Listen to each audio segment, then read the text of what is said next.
अस्सलाम वालेकुम। अभी हम देखेंगे नर्वस सिस्टम के सेल्स जो फंक्शनल सेल्स हैं। उस पे जाने से पहले आप मेरे वीडियो का पार्ट 1 देख लीजिएगा। उसमें बेसिक इंट्रोडक्शन है सेंट्रल नर्वस सिस्टम का, वो देखेंगे। उसके बाद ये आपका जो बेसिक कंसेप्ट है न्यूरोसाइंसिस का वो क्लियर हो जाएगा।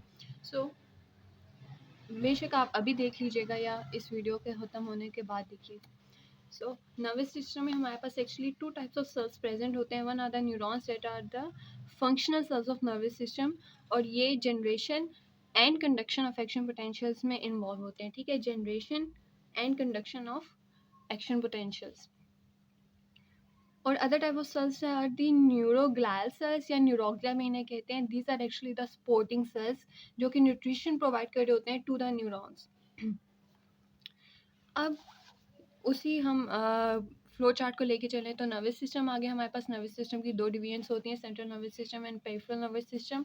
अब जो सेंट्रल नर्वस सिस्टम है ना, इसमें हमारे पास ग्रे मैटर प्रेजेंट होता है और वाइट मैटर प्रेजेंट होता है। Grey matter and white matter को अब हम अलग अलग से देख लेते हैं। ग्रे मैटर एक्चुअली क्या होता है? लेट्स सपोज ये हमारे पास एक न्यूरॉन पड़ा हुआ है, ये इसकी सेल बॉडी है, यहाँ पे इसके वेरियस डेंड्राइट्स हैं, और यहाँ से एक प्रोसेस निकल रहा है। इसको अगर हम दूसरे कलर में ड्रॉ करें, these are the axon.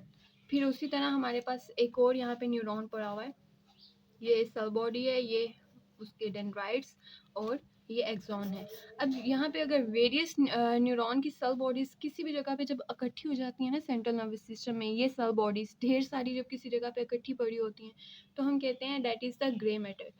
Obviously demarcating line तो इनके दरमियान में नहीं होती ग्रे मैटर और वाइट मैटर के, लेकिन जिस एरिया में ज़्यादा सेल बॉडीज प्रेजेंट है न्यूरॉन की इकट्ठी, तो हम कहेंगे that is the grey matter. और जहाँ पे बंडल ऑफ एक्सॉन्स इकट्ठे पड़े होते हैं ढेर सारे, हम उन्हें कहते हैं कि वाइट मैटर पड़ा हुआ है। ठीक। So grey matter is the collection of neuron cell bodies within the central nervous system, ये वाली cell bodies. And white matter क्या है? White matter is the collection of neuron processes, मतलब कि ये जो एक्सॉन्स हैं ना, इनकी कलेक्शन जब होती है सेंट्रल नर्वस सिस्टम के अंदर, तो उन्हें हम कहते हैं white matter. Central nervous system में हमारे पास क्या क्या आ जाता है? Brain and spinal cord. तो grey matter and white matter brain and spinal cord में हमारे पास प्रेजेंट होते हैं।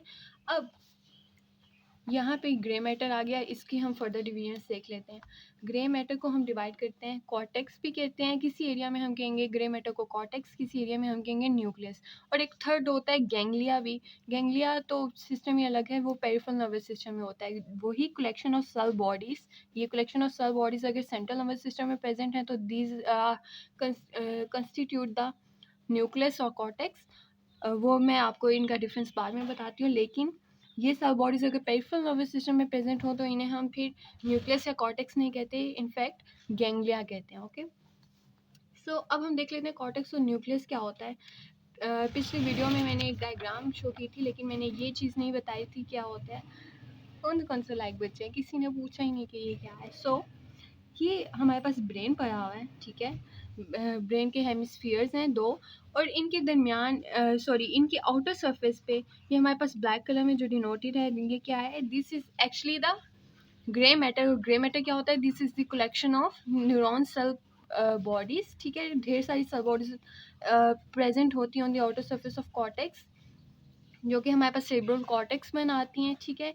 और दिस इज क्या है फिर? This is actually grey matter. Okay, grey matter present होता है on the outer surface of cerebral hemisphere.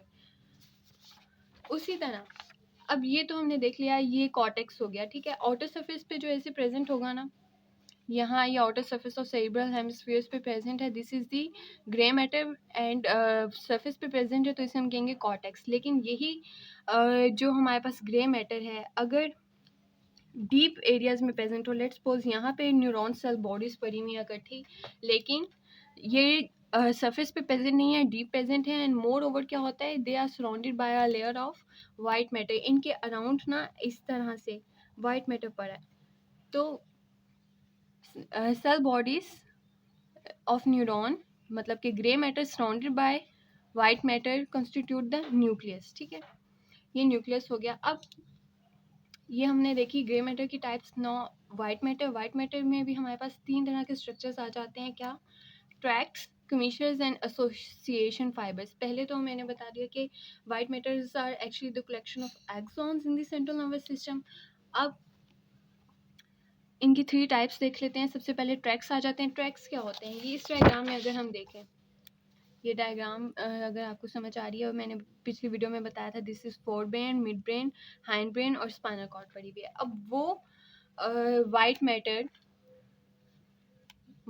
क्या होते हैं? एक्चुअली एक्सॉन्स, जो कि हमारे पास सिग्नल्स ले रहे आ रहे होते हैं from the periphery through the spinal cord, higher centre में भी लेके जाते हैं, मतलब यहाँ से फाइबर्स ऊपर भी जा रहे होंगे, और कुछ वो एक्सॉन्स होंगे जो कि हायर सेंटर से इंफॉर्मेशन लेके आएंगे downward to the spinal cord और यहाँ से आउटसाइड। अब वो फाइबर्स या एक्सॉन्स जो information towards the central nervous system लेके आ रहे हैं या away from the central nervous system लेके जा रहे हैं, ये दोनों ऊपर और नीचे, मतलब ये ऊपर से नीचे जा रहे हैं ना ट्रैक्स, तो ये वाले जो एक्सॉन्स हैं इन्हें हम ट्रैक्स कहते हैं। या ये वाला जो वाइट मैटर है ना, ऊपर से नीचे या नीचे से ऊपर जा रहा है, दीज आर द ट्रैक्स। अब कमीशर क्या होता है? कमीशर इज एक्चुअली जो हमारे पास राइट सेरिब्रल हेमिस्फीयर या right part of the CNS को लेफ्ट सीएनएस से कनेक्ट कर रहा होता है।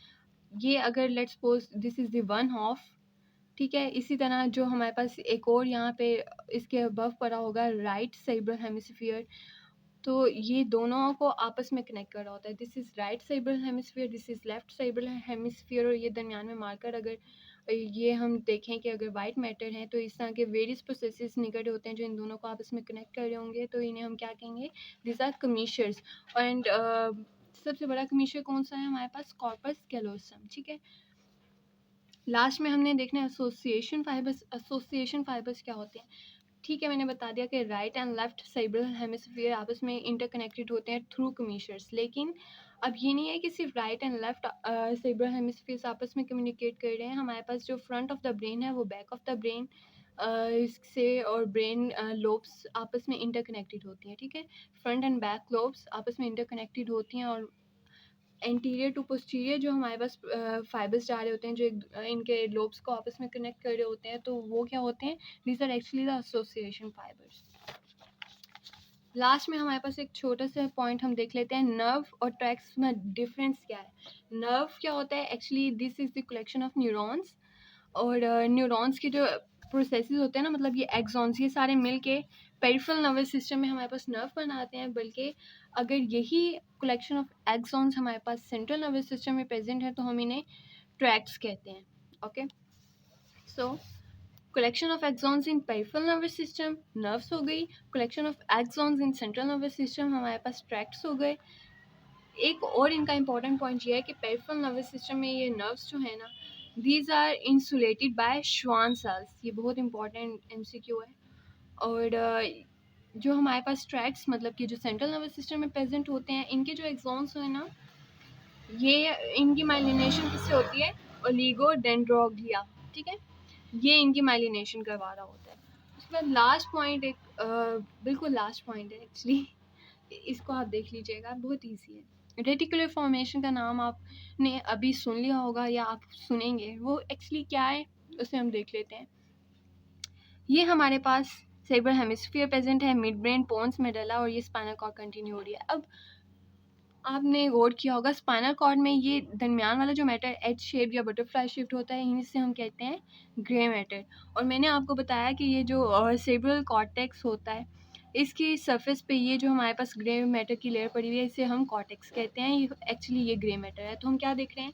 स्पाइनल कॉर्ड में ग्रे मैटर दरमियान में पड़ा हुआ है, लेकिन सेरिब्रल हेमिस्फीयर्स में ग्रे मैटर साइड्स पे प्रेजेंट है। तो ये क्या ऐसे है?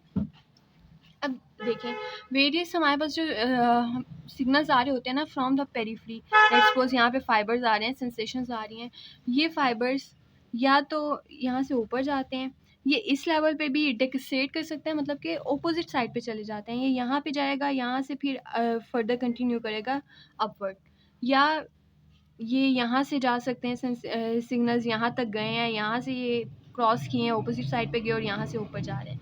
लेकिन मोस्टली क्या होता है कि हमारे पास जो फाइबर्स आते हैं ना फ्रॉम द पेरिफेरी, वो यहाँ से स्पाइनल कॉर्ड में एंटर किए, यहाँ से ये अपवर्ड मूव करते हैं और पोन्स एंड मेडुला के लेवल पे जाके ना, यहाँ पोन्स पे ये ऑपोजिट साइड पे चले जाते हैं। मतलब यहाँ पोन्स एंड मेडुला के लेवल पे ये डेकोसेट करते हैं और फिर यहाँ से ये अपवर्ड मूव करते हैं। उसी तरह मोटर रिस्पॉन्सेस जो कि ऑब्वियसली सेंट्रल नर्वस सिस्टम में जनरेट होते हैं, फिर वहाँ से सिग्नल्स लेके आते हैं, ऐसे नीचे लेके आते हैं और ये भी पोन्स एंड मेडुला के लेवल पे पहुँच के डेकोसेट करते हैं, ऑपोजिट साइड पे चले जाते हैं और यहाँ पे फिर नीचे आते हैं और फिर आउटसाइड मूव कर जाते हैं, जो मोटर रिस्पॉन्सेस लेके जाते हैं टुवर्ड द पेरिफेरी। अब होता ये है कि ये जो क्रॉसिंग ओवर हो रही है ना टू द ऑपोजिट साइड, ये मोस्टली होती है स्पॉन्स एंड मेडुला के लेवल पे। यहाँ पे बहुत सा हम देखेंगे, अगर मैं ड्रॉ करूँ, लेट्स सपोज ये सेंसरी सिग्नल्स यहाँ से बहुत ज़्यादा इस तरह मूव कर रहे हैं, ठीक है, ऑपोजिट साइड पे ऐसे मूव कर रहे हैं। उसी तरह जो ऊपर से मोटर रिस्पॉन्सेज आ रहे हैं वो भी यहाँ पे क्या करते हैं, ऊपर से नीचे आए मोटर रिस्पॉन्सेज और ये ऑपोजिट साइड पे डेकोसेट करते हैं इस तरह और फिर ऐसे ट्रेवल डाउन करते हैं, आउटसाइड चले जाते हैं। सो इस पोन्स एंड मेडुला के लेवल पे होता क्या है, ये जो हमारे पास mid line grey matter present था ना, जो स्पाइनल कॉर्ड से कंटिन्यू हो रहा था, ये ग्रे मैटर यहाँ प्रेजेंट है, लेकिन ये जो ट्रैक्ट्स आ रहे हैं ऊपर से नीचे और नीचे से ऊपर, मैंने बताया वाइट मैटर होता है, दिस इज एक्चुअली। अब यहाँ पे ग्रे मैटर दरमियान में प्रेजेंट था, ये स्पाइनल कॉर्ड वाला, यहाँ से वाइट मैटर जब आया है ढेर सारा, यहाँ से यहाँ जा रहा है, यहाँ से यहाँ जा रहा है, तो वो जो दरमियान में ग्रे मैटर पड़ा है वो उसके छोटे छोटे पीसीज हो जाते हैं, वो ब्रेक हो जाता है एक्चुअली। अब जब छोटे छोटे पीसीज बन गए ना ग्रे मैटर के, that is actually the reticular formation, ठीक है। और कुछ दरमियान में ग्रे मैटर के पीसीज ऐसे होते हैं जो साइज़ में रिलेटिवली बड़े होते हैं, किसी और कलर से ड्रॉ करते हैं, वो बाकी सारे तो छोटे छोटे पीसीज हो गए, लेकिन कुछ पीसीज ऐसे होते हैं जो रिलेटिवली साइज़ में बड़े बड़े होते हैं, ठीक है, और इनको हम फिर कहते हैं nuclei. This was all about the introduction. ये ब्रीफ सा इंट्रोडक्शन था, बिल्कुल बेसिक सेंट्रल नर्वस सिस्टम का। अगर आपको समझ आई है, वीडियो अच्छी लगी है, तो लाइक शेयर ज़रूर कीजिएगा, सब्सक्राइब तो आप ऑब्वियसली करेंगे ही ना, है ना, करेंगे ना। Thank you so much for watching. और नेक्स्ट वीडियो इंशाल्लाह हम डेवलपमेंट ऑफ नर्वस सिस्टम पे बनाएंगे।